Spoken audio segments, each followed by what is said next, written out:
ये सिर्फ उनके लिए है जो आईएएस अधिकारी बनकर चाहते हैं कि समाज की सेवा कर सकें, देश की सेवा कर सकें। वो ये सपना देखते हैं, ठीक है। तो भैया जो आपका ये सपना है ना कि हम एक आईएएस अधिकारी बन जाएंगे तो देश की सेवा करेंगे, समाज की सेवा करेंगे, तो ये सपना कभी भी पूरा नहीं होने वाला। ये सपना सपना ही रहने वाला है। अब देखो, जैसे अब आपको एक आईएएस अधिकारी बनना है तो आपको क्या नहीं करना पड़ेगा, ये बताइए मुझे।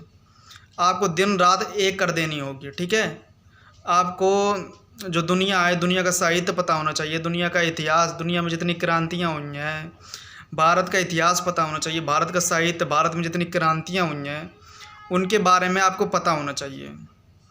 और जितने भी महान व्यक्ति हुए हैं, ठीक, उन्होंने जो साहित्य लिखा है उसके बारे में पढ़ना होगा, उनके जीवन के बारे में पढ़ना होगा, उन्होंने जो कार्य किए हैं, महत्वपूर्ण कार्य किए हैं, उनके बारे में पढ़ना होगा।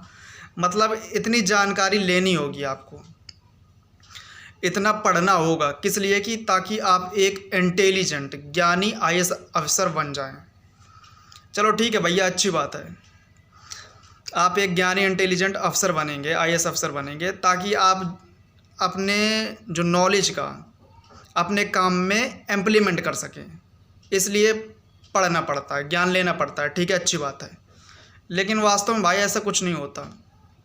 अब एक आईएएस अफसर को किसके नीचे काम करना पड़ता है, किसके इशारों में काम करना पड़ता है? एक ऐसे नेता, एक ऐसे जाहिल नेता के नीचे जो पहले शायद गुंडा भी रहा हो, जिसने कभी किसी स्कूल के दर्शन न किए हों, जिसने कभी कुछ पढ़ा ना हो, जिससे किसी भी क्षेत्र में कोई नॉलेज ना हो, ऐसे नेता के नीचे काम करना पड़ता है एक आईएएस अफसर को, पढ़े लिखे आईएएस अफसर को, ज्ञानी अफसर को। तो अब भैया जैसे वो नेताजी हैं हमारे, ठीक है, जिन्हें कुछ नहीं आता, न ज्ञान है न कुछ पढ़ा है, तो भैया उन्होंने जैसे कोई गलत पॉलिसी बना दी।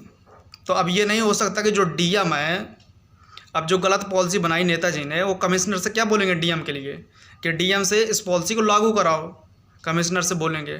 तो जो अब डीएम है ये नहीं कर सकता कि जो गलत पॉलिसी है उसे सही कर दे, नहीं कर सकता। अगर ऐसा किया ना तो ख़त्म, डीएम साहब का आईएएस का पद ख़त्म, तबादला होगा या सस्पेंड हो जाएंगे, ठीक है। तो ये नहीं कर सकता। सिर्फ इतना कर सकते हैं हमारे आईएएस साहब कि जो गलत पॉलिसी है उसे सही तरीके से लागू कर दें। तो इससे फ़ायदा क्या होगा भाई? जो गलत है वो गलत ही रहेगा। तुम कितनी भी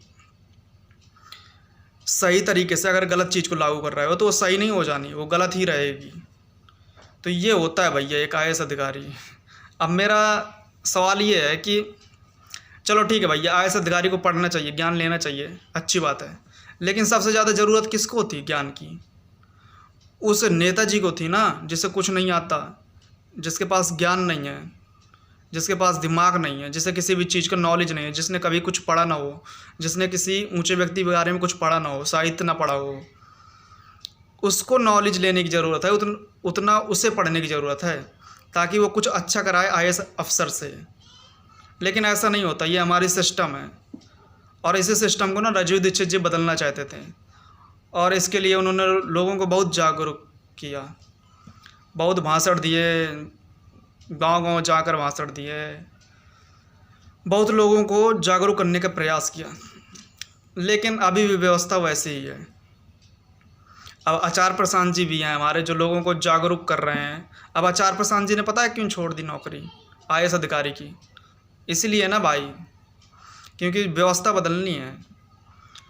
और ये व्यवस्था कब बदलेगी? क्योंकि अब नेता है ना हमारे, नेता के ऊपर जो मंत्री हो गए, मंत्रियों के ऊपर जो प्रधानमंत्री हो गए, प्रधानमंत्री के ऊपर कौन बैठा है? जनता बैठी हुई है।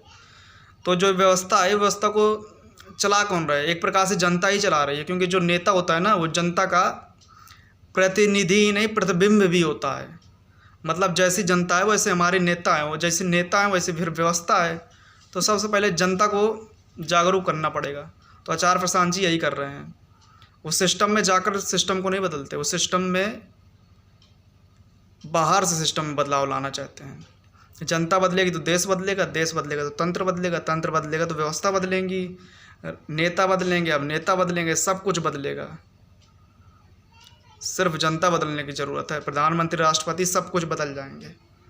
तो हमें जागरूक होना पड़ेगा, हमारे माध्यम से सब कुछ बदल जाएगा।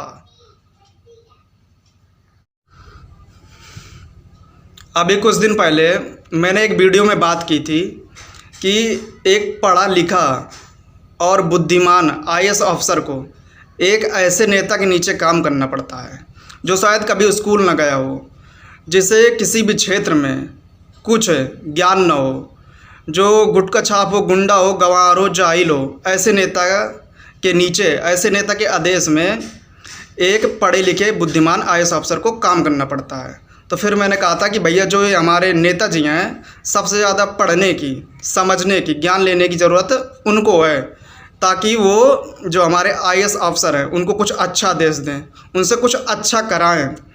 तो फिर भाई साहब एक थे जिन्होंने कमेंट किया कि जो आज की नेता हैं हमारे, वो जनता से ज़्यादा पढ़े लिखे हैं, जनता जो है कम पढ़ी लिखी है। चलो ठीक है, मान ले रहे हैं, लेकिन कितने भाई साहब, कम से कम 1% हैं जो जनता से ज़्यादा पढ़े लिखे हैं, समझदार हैं, विवेकशील हैं। चलो 1% नहीं तो 10% मान ले रहे हैं, ठीक है। लेकिन बचे कितने? 90% बचे जो गुटखा छाप, गंवार, जाहिल, अनपढ़ हैं, जिन्हें ना तो समझ है ना विवेक है। मैं उन नेता की बात कर रहा था, उन 90% लोगों की। अब आप ही बताइए ना भैया, किसकी बात करनी चाहिए, 10% वालों की या 90% वालों की? 90% वालों की ना। अब ये वो 90% वही नेता हैं जिन्हें पता है हमारे जो स्वतंत्रता सेनानी हैं उनके बारे में कुछ पता नहीं है। अब ऐसे नेता भारत में रहे हैं जिन्होंने हमारे अमर शहीद चंद्रशेखर आज़ाद को, अमर शहीद भगत सिंह को तक आतंकवादी बोला है। क्यों बोल दिया? क्योंकि कुछ पढ़ा होता ना उनके बारे में, अगर कुछ पढ़ा होता, जाना होता, समझा होता, तो उन्हें आतंकवादी बोलने की हिम्मत ना होती। अंदर से आवाज़ ही नहीं निकलती आतंकवादी। अब हमारी मायावती जी मुख्यमंत्री रही हैं उत्तर प्रदेश की, किसके समर्थन में? बीजेपी के समर्थन में। तो उन्होंने पब्लिकली चंद्रशेखर आज़ाद को आतंकवादी बोला था, और उनके नाम का एक महाविद्यालय था, पत्थर में उनका नाम लिखा था, तो उस पत्थर को हटाकर किसी दूसरे नेता के नाम पर रख दिया था। तो बताओ, ऐसे नेता रहे हैं, इनकी बात कर रहा था भाई मैं।